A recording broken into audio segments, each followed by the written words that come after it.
Mike Bohn here at American Top Team with Dustin Poirier, and it is official. The retirement fight is set. New Orleans, July 19th, against Max Holloway for the BMF title. Dustin, it's been a long wait to get this announcement. We've got many teases. How happy are you that the world finally knows and that the retirement fight is set in stone? I'm super excited, man. This has been a long time in the works, getting Louisiana on board, get the UFC to even think about coming back to Louisiana. But it's happening. Super excited. There's nobody else I'd rather be standing across from when I lay the gloves down or when I go into my final fight. Max is a legend. I got so much respect for the guy. He's done it all right. And I was his first fight in the UFC, and he's going to be my last. Yeah, that's incredible. I guess tell us the process. Like, how do you think yourself, your team, and the UFC came to this determination that this was the right way to go with Max? Well, I was asking for Gaethje. I was asking Hunter in the UFC for Gaethje because we're 1-1. I wanted to close out that trilogy. For some reason, they really wanted this fight, so I said, okay, that's cool because I respect the guy from my last fight. Yeah, I don't know what their thought process was of putting this together for me and Max, but I have a lot of respect for him, so it made sense to me. I said legends only. He definitely fits that. Yeah. People thought Ilia Topuria changing his name to the legend, it might be that, but was that ever discussed at all? Not once. Actually, when he said he was going to 55, I texted Hunter.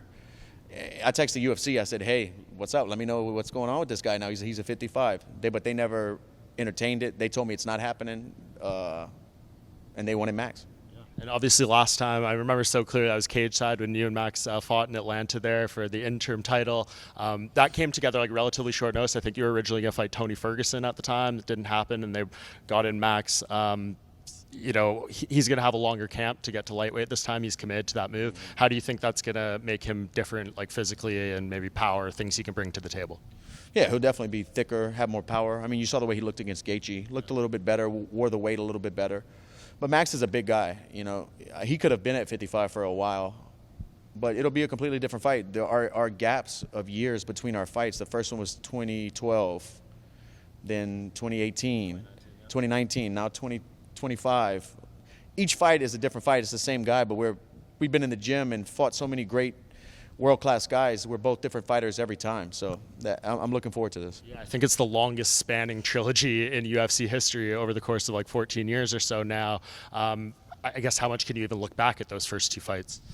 I can't. I can look back at his most recent fights. You know, maybe his last 2 or 3 fights me and my team will look at, but those fights we can't look back at them.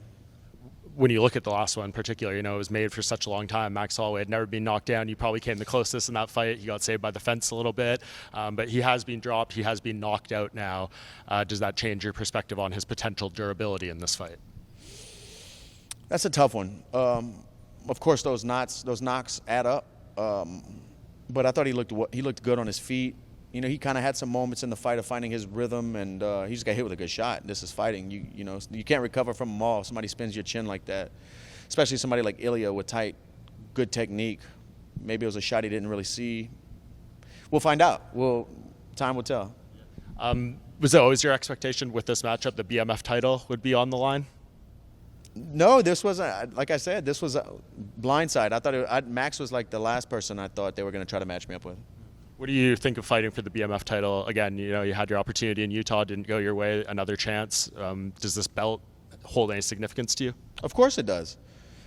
There hasn't been many guys, and like I said, heading into the Gaethje fight for the BMF, even to get mentioned or have your name in the hat to be pulled for a BMF fight, you got to be a fan favorite. You got to bring it every time. You have to be in that criteria of fighters cut from that cloth, that never say die cloth, and Max is that, I am that. So it's amazing. If I can get my hand raised again, retire with the BMF belt, I'm in the BMF forever. Yeah, I was going to say, you'll retire with the BMF belt. Should the BMF belt retire with you think? I mean, if I can get my hand raised, be the last BMF champion, and ride off into the sunset with the belt and retire, hey, that's forever. That's forever, because I don't think they would ever do it again unless something crazy happened, right? But that would be dope. That would be cool. And I guess just the experience of fighting in New Orleans, I mean, I'm sure it's going to be a crazy week. You're going to get pulled in all sorts of directions. Ultimately, you couldn't have dreamed a better scenario, though, right? Like, this is where you want to do it, despite all that stuff that might come with it. Yeah, this is the dream. This is the plan. I'm the one who reached out for the UFC and said, hey, I would love to retire at home. And to my surprise, they like obliged and said, okay, we'll do everything we can to make it happen. You know, it's amazing when a company works with you like that and has respect for you enough to try to put things in motion, because so many things in their schedule is booked up for the whole year, you know, previously. Like, people don't understand how much goes on behind the scenes. These dates and locations are pre-planned for a long time. For them to scrap something and bring the cage to Louisiana and set it up for me to retire at home, dude, it's a dream come true. Yeah. Do you think it's going to be hard on the night to keep your emotions in check at all, or do you think you're so good at compartmentalizing stuff, like you're not going to think this was the last one until it's done? I think all through this camp, up until fight night, maybe when I get to the locker room, or maybe when I wake up the next day and reality kind of hits me, we'll see. I think it's going to be a roller coaster. And yeah, to go 3-0 against Max Holloway, I think that would be pretty special. I mean, both you are going to have so many Hall of Fame fights, but I think the fact UFC does this event for you, like, you're guaranteed to be a Hall of Famer individual, I think, too. Dude, I hope so. You know, I on the desk working for ESPN in Miami, this last show, what was it, John Anik kept mentioning when I worked with him, he kept saying the future Hall of Famer. Just hearing that, like, makes me proud and excited, and I just hope I've done enough. You know, I know DC is like upset that Jim Miller is in the Hall of Fame, because dude, Jim's a legend. Guys like him, of course he's a Hall of Famer. I want to be amongst those greats. You know, I want to be a Hall of Famer one day. That'd be incredible. Sure. And just last thing, when you and Max get in there, we know you guys, what you're so capable of. The last fight, one of the greatest fights in UFC history, in my opinion. Do you want another war like that, or would a more ideal scenario for your final fight to be going there, take as minimal damage as possible, knock the guy out in the first if you can?